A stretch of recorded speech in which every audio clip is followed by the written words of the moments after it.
অনেকেই তার বক্তব্যে আমার পিতার কথা স্মরণ করেছেন।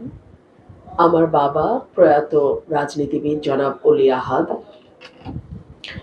52 সালের ভাষা আন্দোলনে যিনি মুখ্য ভূমিকা পালন করেন।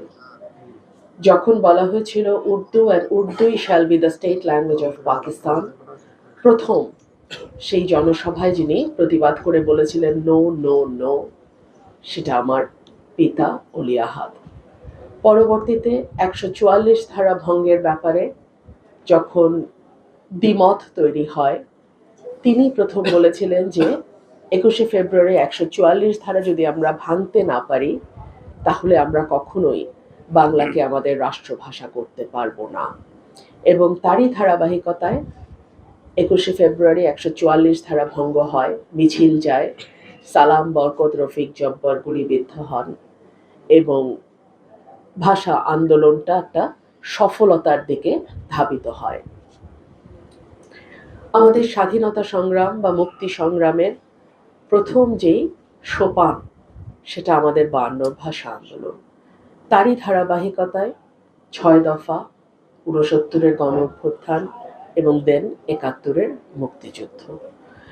সো আমাদের ইতিহাসটার শুরুটা যদি আমরা ধরি, স্বাধীন বাংলাদেশের প্রথম যেই সোপানটা, প্রথম যেই পদক্ষেপটা নেওয়া হয়েছিল, সেটা ছিল আমাদের 52 ভাষা আন্দোলন।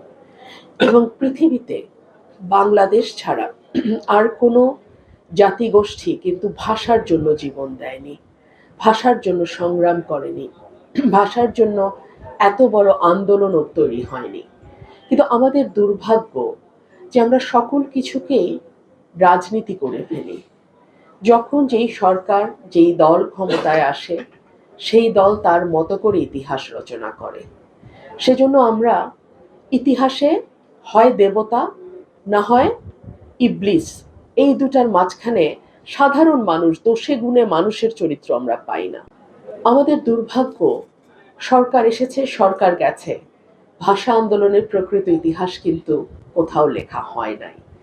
আমি অলি আহাদ সাহেবের মেয়ে হিসেবে আমি নিজে জানি যে কোনো বইতেই শিশুদের কিংবা এর পরবর্তীতে পাঠ্যসূচিতে যে বইগুলো থাকে, তার কোনোটাতেই ভাষা আন্দোলনের প্রকৃত ইতিহাস নেই।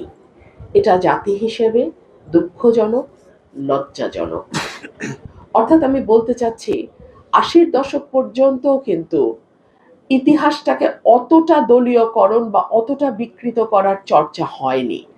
বাবাকে তার রাজনৈতিক মতের কারণে কারাগারে থাকতে হয়েছে, কিন্তু তার যে প্রাপ্য সম্মান এবং ভাষা আন্দোলনের মুখ্য চরিত্র হিসেবে তার যে ভূমিকা, সেটা কিন্তু তৎকালীন সরকার মুছে ফেলবার চেষ্টা করে নাই।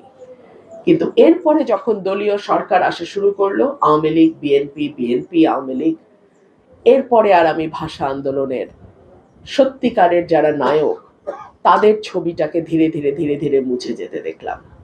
আমি দুদিন আগে আমার একটা ইন্টারভিউতে বলেছিলাম, আপনারা অনেকেই নিশ্চয়ই দেখেছেন, যে আমরা খুলনা, বরিশালের দিকে যখন যাই, আমরা মুগ্ধ হতে বাধ্য হই।